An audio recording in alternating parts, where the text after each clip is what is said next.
Kalau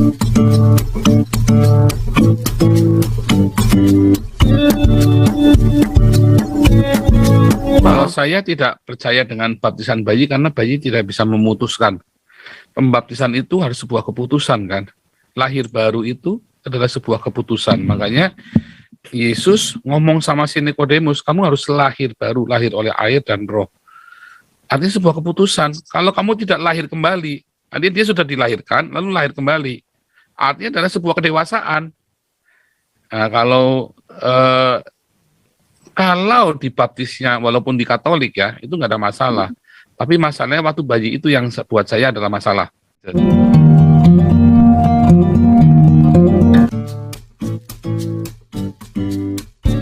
Bhinneka Tunggal Ika, silakan.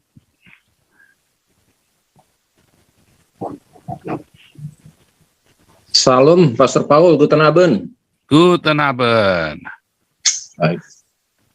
Pastor Paul, beberapa hari yang lalu memang kita kan, maaf, kita ada ada itu kalau nggak suruh diam, ntar kita bikin buat Natalan loh tuh.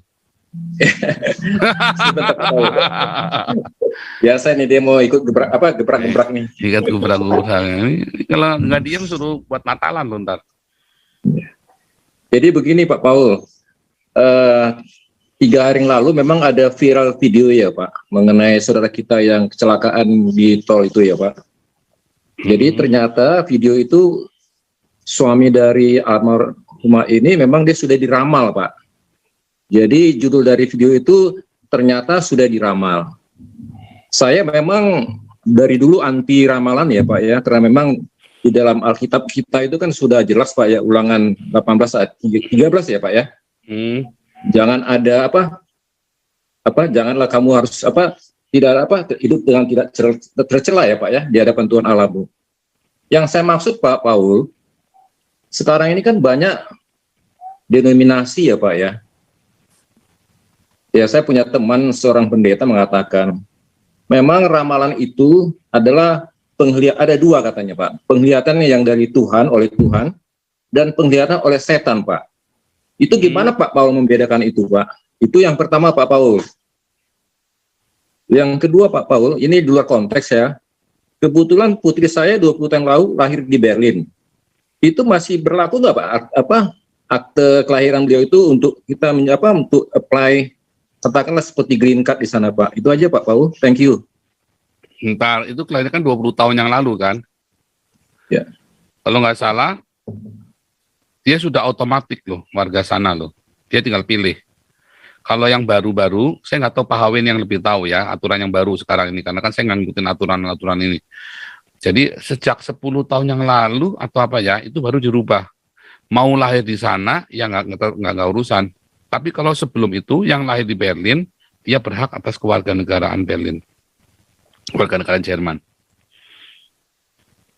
Gitu.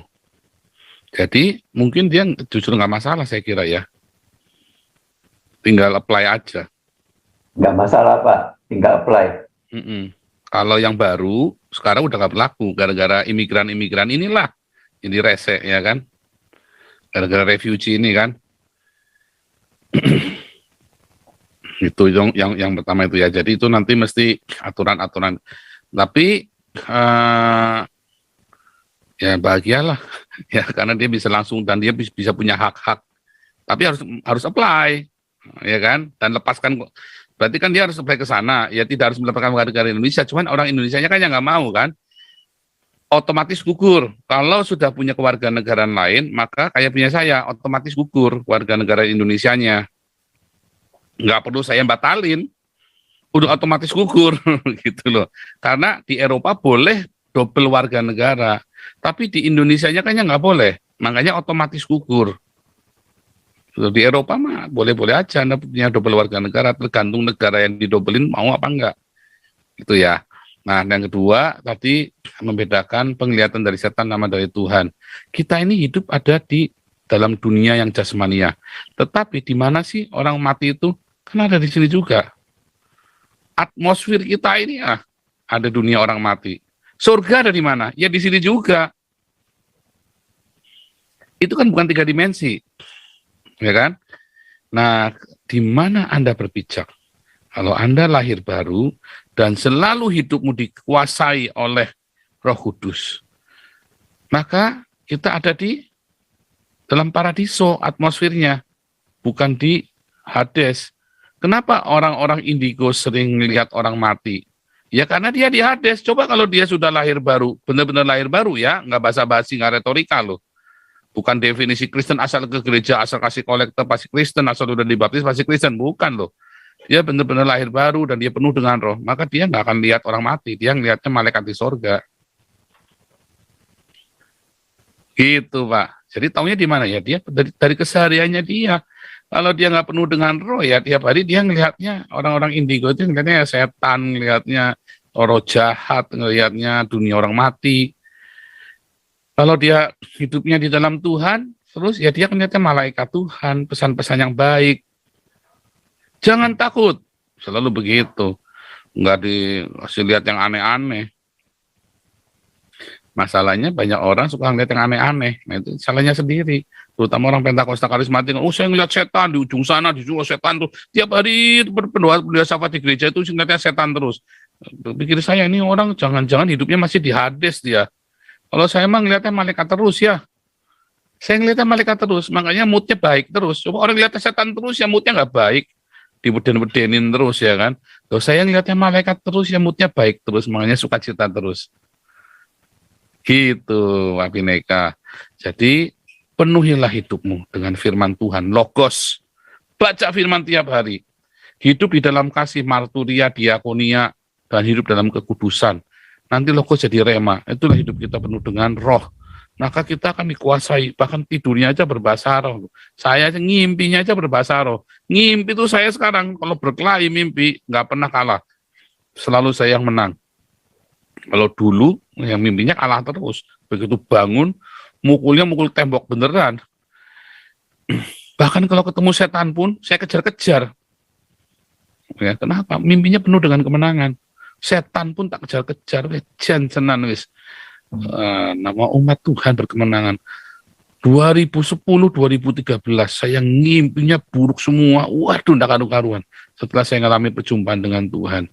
2014, 2020, hidup saya makin hari makin berkemenangan. Ngimpinya aja menang. Bawah sadar saja sudah menang. Gitu Pak Bineka ya. Cukup begitu kah Pak Bineka? Oke, ini mikrofonnya masih mati Pak Bineka. Cukup jelas ya. Lanjut nih, Kuria ke Hemera. Silakan. Shalom, Pastor. Ya, jelas ya Pak Bineka ya. Ya. Ya, Thank you, Dankeschön. Ya, Peter. Ya, Shalom Kuria Pastor ke. Paul. Shalom, Kuria ke. Iya Pak, saya mau bertanya Pak terkait perkataan Tuhan Yesus di atas kayu salib. Dari 7 perkataan, salah satunya itu dalam Matius 27 ayat 46, Eli Eli lama sabachthani, alaku alaku mengapa engkau meninggalkan aku. Eli Eli lama sabachthani ini sangat familiar sekali diucapkan Pastor, namun dalam Markus 15 ayat 34 kita juga menemukan Tuhan Yesus berkata Eloi Eloi lama sabachthani yang artinya sama. Perkataan yang mana Pastor yang sebenarnya diucapkan Tuhan Yesus pada saat di atas kayu salib? Eloi Eloi lama sabachthani atau Eli Eli lama sabachthani? Karena bagaimana mungkin Tuhan Yesus bisa berbicara 2 kalimat yang berbeda dalam satu waktu? Ya, terima kasih Pastor Paul. Kata Eli Eli lama sabachthani itu kan berasal dari Mazmur. Ya kan? Nah, malah kalau di Mazmur bilangnya asap tani, bukan sabah tani. Mengapa bisa bilang asap tani? Karena itu adalah dialek bahasa Ibrani dengan sebuah dialek aksen Aram. Mengapa jadi Eloi? Yang benar Eli atau Eloi? Kalau di dalam Mazmur itu Eli. Kenapa jadi Eloi? Karena dari Eloah. Eloahi kan, jadi Eloi. Kata yod, akhiran yod itu artinya ku, posesif, milikku. Ya, El, yod. Eli. Ya, Eli. Nah, dalam bahasa direk Ibraninya itu, nah sekarang bagaimana menulisnya? Nah, dalam bahasa Yunani coba. Bagaimana menuliskan bahasa Ibrani ke dalam bahasa Yunani? Maka 2 orang yang berbeda kan menulis dengan artikulasi yang berbeda kan. Bagaimana cara menulis Allah alif lam lam ha? maka orang orang Sunda akan tulis ALOH. Orang Jawa akan tulis AUWOH, Allah. Ya kan? Orang Sumatera, Melayu akan tulis ALLOH. Ya. Kalau orang Tegal paling gampang OWOH, Allah. Begitu loh. Dia menuliskan sesuai dengan artikulasinya dia. Nah, sama dengan Eli lama sabatani itu ditulis sesuai dengan artikulasinya, masing-masing menulis dengan caranya dia, artikulasinya dia gitu. Jadi sebenarnya sama artinya itu, ya kan? L-yot atau Elo-yot, itu tetap sama itu. Jadi tergantung gramatikalnya dia. Karena ingat Alkitab Perjanjian Baru gramatikalnya ya adalah gramatikal bahasa pasaran, bahasa koin, bukan bahasa tinggi. Jadi tidak baku, itu ya. Itu kan disalin.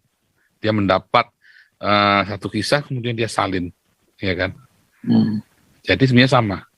Itu memang gramatikalnya begitu, artikulasinya sesuai dengan artikulasi yang dia pahami.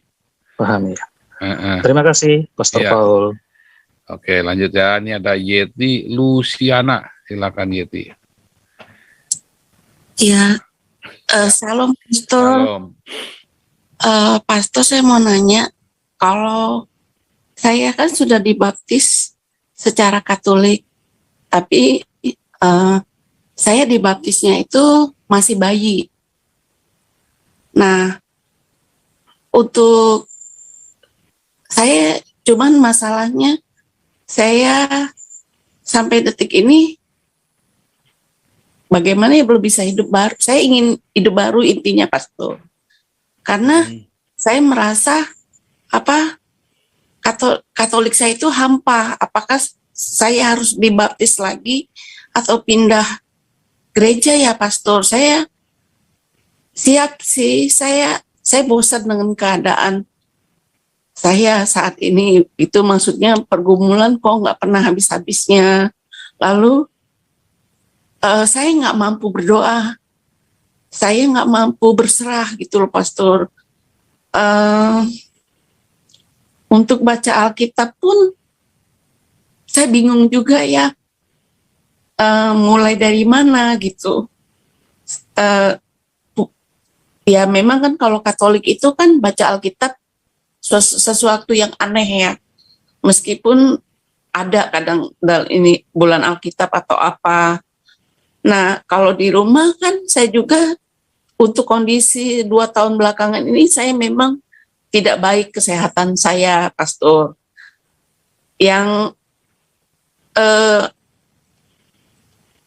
saya mau tanyakan di sini, bisa nggak ya Pastor kalau misalkan saya ingin ikut kembali dibaptis gitu, Pastor. Di satu sisi saya bayi sudah dibaptis. Itu Pastor. Ya, kalau saya tidak percaya dengan baptisan bayi karena bayi tidak bisa memutuskan. Pembaptisan itu harus sebuah keputusan kan. Lahir baru itu adalah sebuah keputusan. Makanya Yesus ngomong sama si Nikodemus, kamu harus lahir baru, lahir oleh air dan roh. Artinya sebuah keputusan. Kalau kamu tidak lahir kembali, artinya dia sudah dilahirkan, lalu lahir kembali. Artinya adalah sebuah kedewasaan. Nah, kalau dibaptisnya, walaupun di Katolik ya, itu nggak ada masalah. Tapi masalahnya waktu bayi itu yang buat saya adalah masalah. Bukan masalah dibaptis di Katolik. Di Katolik ada Roh Kudus juga. Ya ada kebenaran. Di Katolik itulah. Justru kita juga banyak belajar. Nah, yang masalah adalah baptis waktu bayi. Jadi harus dibaptis ulang. Iya, Pastor, dengan sebuah keputusan. Katolik keturunan ya jadinya. Ya, nah karena itu tadi. Jadi Katoliknya karena tradisi, bukan karena percaya. Apakah Katolik benar? Sudah benar, nggak perlu pindah gereja. Nah masalahnya Katolik tidak mau membaptis ulang. Ya udah dibaptis kecil, nggak mau dibaptis lagi. Adanya CD, menurut mereka begitu. Kalau menurut saya nggak bisa. Jadi dibaptis ulang. Nah kalau mau pindah ke gereja, ya ini kita juga gereja. Ini kan gereja. Ya, gereja itu bukan gedung, bukan organisasi. Gereja itu kumpulan kita orang-orang percaya. Makanya tema hari ini adalah berhentilah kolekte dan perpuluhan, kasih ke gereja yang ono, bukan gereja yang ini, gitu loh. Yang Iya, ono itu maksudnya Pastor. gereja yang gedung-gedung itu, karena nggak perlu lagi mikirin gedung-gedung gereja, karena di mana ada 2-3 orang kita ngomong-ngomong tentang firman Tuhan, kita sharing satu sama lain, itulah gereja. Iya, Pastor kan di embun pagi, Pastor kan sering khotbahnya sering bicara tentang apa ya, yang pokoknya sering itu. Saya itu belum bisa berubah-berubah, Pastor. Apa dunia kelam yang nggak bisa selesai-selesai gitu, Pastor. Padang Apa? gurun ya. Ya, padang gurun. Ya, Pastor kan sering sekali tuh sangkut-sangkutin. Ya, saya tuh merasa ya Tuhan ini dalam banget maknanya dengan saya. Saya capek itu, Pastor. Saya pengen banget bagaimana ya supaya saya berdoa pun kadang-kadang saya, aduh udah nggak sanggup. Kalau Katolik itu kan banyak hafalan ya, Pastor. Nah, untuk doa spontan pun saya bingung juga. Kadang-kadang saya pernah sempat itu, Tuhan apakah saya harus pindah agama? Saya pernah pengen ke Hindu nggak mungkin, ke Muslim juga nggak mungkin, ke Buddha belajarnya susah gitu. Satu-satunya kan mungkin Kristen ya, Pastor. Sampai saya punya pemikiran seperti itu. Karena kan saya ingin selamat juga ya, Pastor Paul ya. Ya, suatu-suatu kontrak selesai di dunia gitu. Jadi kan saya harus siap gitu, Pastor.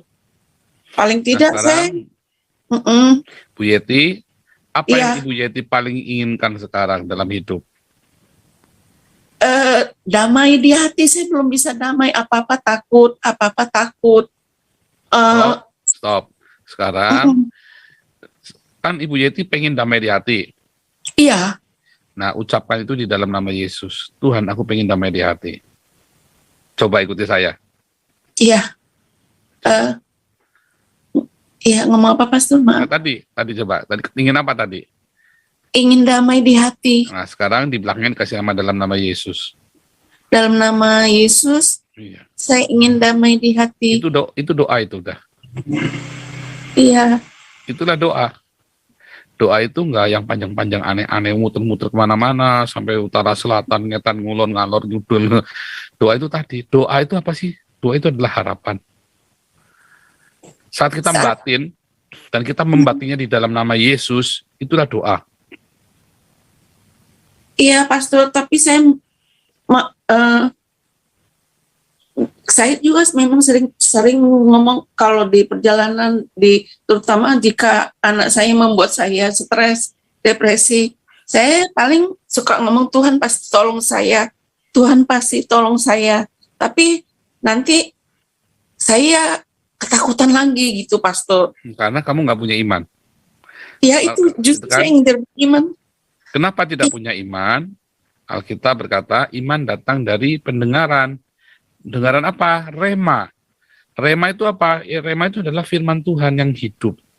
Nah, bagaimana supaya bisa punya rema? Nah, kamu harus baca yang tertulis di Alkitab. Baca dulu Alkitabnya tiap hari, sehari 5 pasal. Lalu hidup di dalam kasih. Bagaimana buktinya hidup dalam kasih? Coba punya musuh siapa, ampuni dia. Ya, kalau ada orang miskin, kasih makan. Ya kan? Nanti logos yang kita baca akan jadi rema. Rema itu nanti yang jadi iman. Gitu. Jadi iman nggak bisa dipaksa. Memang ada pertumbuhannya. Jadi Ibu Yeti sekarang baca Alkitab. Ibu Yeti sekarang baca Alkitab nggak tiap hari? Kadang-kadang, Pastor, cuman baca Alkitabnya cap-cip gitu, Pastor. Kenapa nggak rajin 5 pasal sehari? Oh, iya, belum. Baca dong. Kan pengen punya iman kan? Iya mau. Nah, Mulainya baca dari 5 pasal sehari, ya kan? Tiap hari kan, kalau doa fajar kan sudah baca 1 pasal, 2 pasal tuh kita kalau tiap pagi kan? Iya. Nah, tambahin 3 pasal, diurutin aja bacanya. Kemudian hidup di dalam kasih. Nah, punya musuh nggak Ibu Yeti? Iya, kalau saya depresi itu masalah anak paling berat. Nah, siapa orang sekarang anak itu kan bikin susah kan, didoain, Tuhan aku melepaskan pengampunan buat anak-anakku. Iya, Pastor. Terus suami masih hidup suaminya? Ini saya udah meninggal pas anak saya umur 4, Pastor. Suaminya pernah menyakiti Ibu Yeti enggak? Iya, Nah, bilang aku mengampuni suamiku. iya aku mengampuni suamiku. Mertuanya Bu Yeti ada bikin sakit hati enggak? Tidak, Baik mertuanya.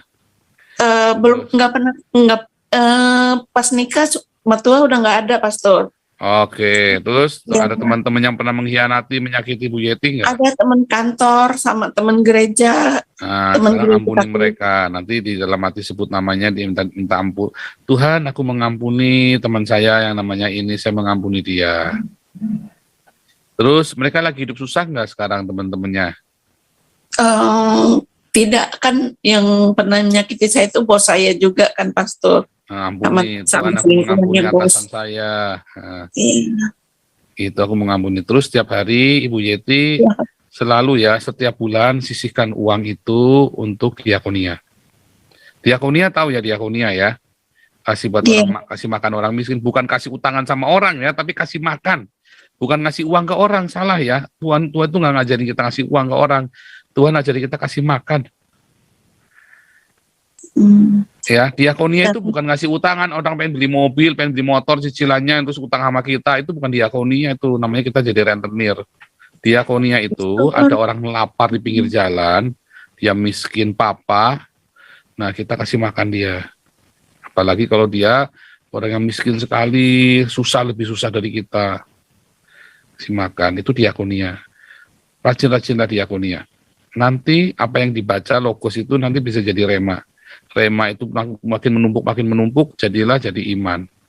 Itu nggak ujuk-ujuk, ya. Iya, Pastor. Urutannya begitu. Tiap hari ikut doa fajar aja kan, tiap hari kan Bu Yeti ikut doa fajar toh. Iya, Pastor. Ikutin aja kan, dengerin, lakukan. Kalau udah denger tuh dilakukan, jangan cuma didengar. Oh iya enak ya, bagus ya, nggak. Lakukan. Kalau udah denger tuh dilakukan, ya. Iya, Pastor. Gitu. Terima kasih, Pastor Tuhan Yesus Paul. memberkati. Kira Yeti dibaptis ya, Bu Yeti nanti minta Pak Gogo nih. Pak Gogo boleh tolong, nih Pak Gogo masih di sini nggak nih Pak Gogo nih? Nanti Bu Yeti nanti WhatsApp ke saya. Ibu Yeti ikutin saya berdoa ya. Sekarang Iya, ya. Pastor. Tuhan Iya. Yesus, Tuhan Yesus, saya Yeti saya Yeti menyerahkan hidup saya kepadamu Tuhan. menyerahkan hidup saya kepadamu, Tuhan. Ampuni semua dosa kesalahanku, pelanggaranku. Ampuni semua kesalahan dan pelanggaranku. Ampuni Tuhan, supaya saya mendapat perkenanan sama Tuhan. Ampuni saya, Tuhan, supaya saya dapat mendapat perkenanan Tuhan. Dan Tuhan Yesus kiranya menebus semua hidup saya dari dosa-dosa saya. Dan kiranya Tuhan Yesus menebus Saya dari dosa-dosa saya. dari dosa-dosa saya, Dari kehidupan yang sia-sia. dari kehidupan yang sia-sia. Saya menerima Engkau sebagai Tuhan dan Juru Selamat. Saya menerima Engkau sebagai Tuhan dan Juru Selamat. Engkau Yesus satu-satunya Tuhan dan Juru Selamat dalam hidupku dan dalam hidup keluargaku. Engkau Yesus satu-satunya Juru Selamat dalam hidupku dan dalam keluargaku. Aku serahkan semua khawatirku dan masa depanku, masa laluku, dan hidupku hari ini kepadamu Tuhan. Aku serahkan semua kekhawatiranku, masa depanku, Masa laluku masa laluku, dan hidupku hari ini dan hidupku hari ini kepada Tuhan Yesus. kepada Tuhan Yesus. Sekarang aku milik Tuhan Yesus. Sekarang aku milik Tuhan Yesus. Penuhi aku dengan Roh Kudus-Mu. Penuhi aku dengan Roh Kudus-Mu. Tuhan, aku mau dibaptis untuk menerima kelahiran baru. Tuhan, aku mau dibaptis untuk menerima kehidupan baru. Dalam nama Tuhan Yesus Kristus. Dalam nama Tuhan Yesus Kristus. Amin. Amin. Ya, Ibu Yeti. Terus Ya. nanti segera dibaptis ya. Kitalah Iya, gereja. Bukan yang gedung-gedung itu namanya organisasi. Kitalah gereja. Ya, Pastor, terima kasih. Ya, jadi rajin ya ikut doa fajar sama Ya. tiap hari Minggu, dengarkan firman Tuhan. Ya, amin. Haleluya, luar biasa Ibu Yeti. Tuhan Yesus akan tolong hidupanmu di dalam nama Tuhan Yesus. Angkat semua beban pergumulannya, berikan kemenangan buat Ibu Yeti melalui padang gurun ini, supaya Ibu Yeti melihat Kanaan dan masuk ke dalam tanah perjanjian bersama dengan Tuhan Yesus. Semua masalah-masalah dalam hidupmu, semua hutang-hutang, semua sakit penyakit, semua kesialan, aku halau dari hidupmu dalam nama Tuhan Yesus Kristus. Amin. Haleluya. Keberuntungan dari sorga bersamamu, ya, sukacita, segala kelimpahan, tingkap-tingkap di langit dibuka bagimu mulai hari ini di dalam nama Tuhan Yesus. Amin. Amin. Makasih, Pastor. Haleluya. Ya, Ibu Grace, silakan.